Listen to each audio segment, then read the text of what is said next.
quando você entender plenamente quem Deus te chamou para ser, você não vai querer ser ninguém além de si mesmo. Bill Johnson. Meu nome é Jennifer Costa e é uma honra poder te servir neste dia. Saber que estou falando com uma mulher que carrega um chamado e possui dentro de si um propósito, que escolheu viver para a glória dele e que está aqui porque sabe que quando Deus nos chama, Ele nos garante em meio à jornada. E eu quero hoje compartilhar com você a história de um homem que nos ensina tanto. O nome dele se chama Jeremias. Jeremias, capítulo 1, versículo do 1 ao 10. As palavras de Jeremias, filho de Ilquias, um dos sacerdotes de Anatote, no território de Benjamim. A palavra do Senhor veio a ele no 13º ano do reinado de Josias, filho de Amon, rei de Judá, e durante o reinado de Jeoaquim, filho de Josias, rei de Judá, até o 5º mês do 11º ano de Zedequias, filho de Josias, rei de Judá, quando os habitantes de Jerusalém foram levados para o exílio. A palavra do Senhor veio a mim dizendo: antes de formá-lo no ventre, eu o escolhi. Antes de você nascer, eu o separei e o designei profeta às nações.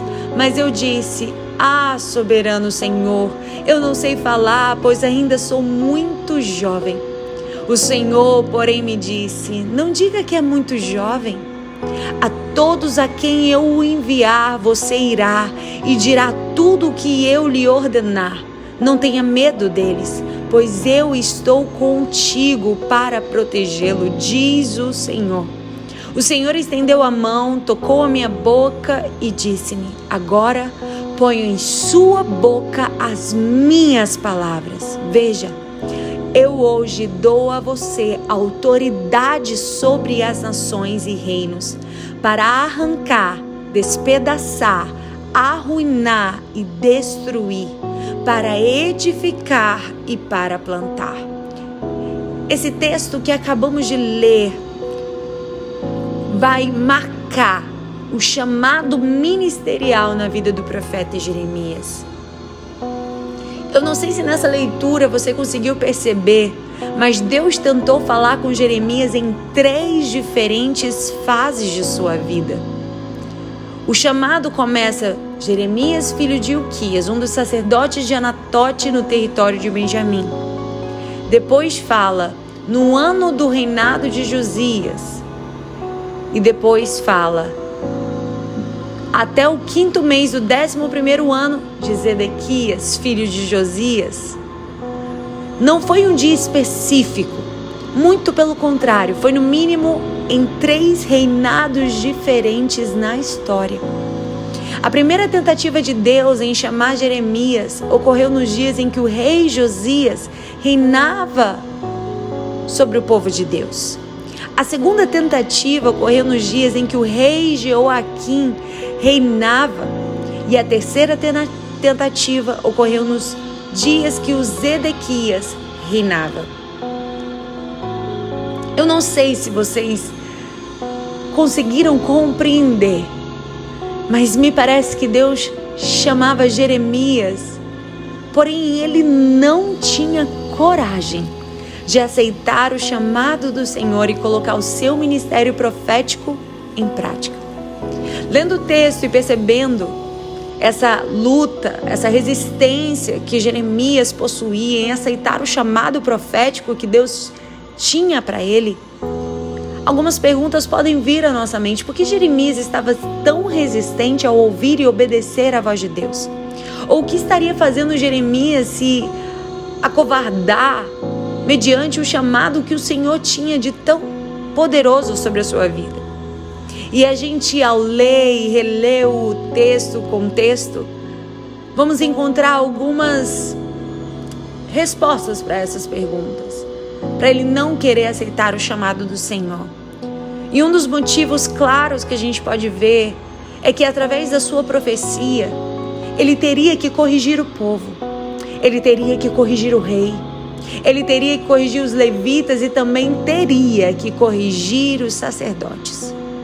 Imagina, Deus o usaria para trazer correção aos príncipes da terra, não somente ao povo, mas aos príncipes da terra. E isso era algo de tamanha responsabilidade. Mas é justamente aí que nós temos que ter a certeza que quando Deus nos chama, Ele nos garante. Quando Deus coloca uma palavra nos nossos lábios, quando Deus coloca sobre nós uma mensagem, Ele nos garante, Ele nos respalda. Porque Ele não chama os capacitados, mas Ele capacita aqueles que Ele chama. Então talvez você diga, eu não vou ter estrutura, eu não vou conseguir, mas saiba que Ele vai ser a tua força no meio da jornada. Ele vai te ajudar a viver, a cumprir o teu ministério sobre essa terra. Mesmo que isso aparentemente seja uma grande aventura, porque muitas vezes quando Deus nos chama, parece ser mesmo uma aventura, mas valerá a pena obedecer à voz de Deus. A Bíblia diz que Deus não nos deu espírito de covardia, mas de ousadia, mas de intrepidez, de poder, de amor e de equilíbrio. Se Deus tem te chamado, mulher, se posicione hoje. Se posicione no seu coração em viver e obedecer à voz daquele que te chama, porque Ele vai cuidar de você. E naquele tempo, Jeremias era filho de um sacerdote, o sacerdote Ilquias. Então imagina ele ter que corrigir os próprios sacerdotes que estavam tão corrompidos. Um dos motivos que Jeremias estava resistente em aceitar o seu ministério profético era que o seu público principal iria atingir o seu próprio pai, os amigos de seu pai, que eram sacerdotes, e toda a sociedade. E outro motivo que podemos encontrar é que Jeremias estava sendo resistente ao ministério profético por conta de sua idade. Jeremias se achava muito novo, e era novo mesmo. Alguns historiadores falam que ele tinha por volta de 10 a 25 anos, nas 3 vezes que Deus falou com ele. E para um judeu, uma pessoa só pode ser considerada adulta, responsável e, por consequência, assumir uma função de profeta se tivesse mais de 30 anos. Então, nesse contexto, a gente compreende o motivo pelo qual Jeremias não estava querendo assumir o seu ministério profético, para não ferir seu pai e toda a sociedade e por conta da sua idade. Porém, o que eu acho mais lindo é que Deus não menospreza as crises de Jeremias, assim como Ele não menospreza as nossas crises. Muito pelo contrário, Ele avalia o porquê de Jeremias não aceita o seu ministério de maneira paternal e carinhosa. Vem oferecer um remédio para as crises dele, aleluia. E uma das palavras que Deus vem ao dizer a Jeremias é o seguinte: Jeremias, antes de formá-lo no ventre, eu te escolhi. Antes de você nascer, eu o separei, eu o designei profeta às nações. Não diga que é muito jovem, pois a todos que o enviar, você irá e dirá tudo o que eu lhe ordenar. Deus estava encorajando Jeremias, fortalecendo ele na jornada. Nós precisamos entender que responder ao chamado de Deus sempre é uma aventura, mas vale a pena correr o risco. Não fuja do seu chamado, seja o instrumento que Deus quer usar. Veja na história, Jacó era trapaceiro, Pedro genioso, Davi foi infiel, Noé se embriagou, Jonas desobedeceu a Deus, Paulo era um assassino, Gideão estava inseguro, Marta estava angustiada, Tomé era incrédulo e ateu, Sara era impaciente, Elias estava deprimido, Moisés era gago, Zaqueu era pequeno, Abraão era velho, Lázaro estava morto. Deus não escolhe ninguém pelas suas qualidades. Ele é quem te qualifica. Você não é perfeita, porém Deus pode te capacitar para um chamado extraordinário, para um chamado maior do que a tua capacidade. O chamado é feito pela graça de Deus, mas é o seu comportamento diante do chamado que seleciona a quem Ele escolhe. É o seu posicionamento. Embora com medo, vá com medo. Embora angustiada, vá angustiada. Você é a resposta para esse tempo. Deus quer levantar você para ser a resposta para esse tempo. Jeremias foi a resposta naquelas circunstâncias. Jeremias foi a resposta para a sociedade. Jeremias foi a resposta.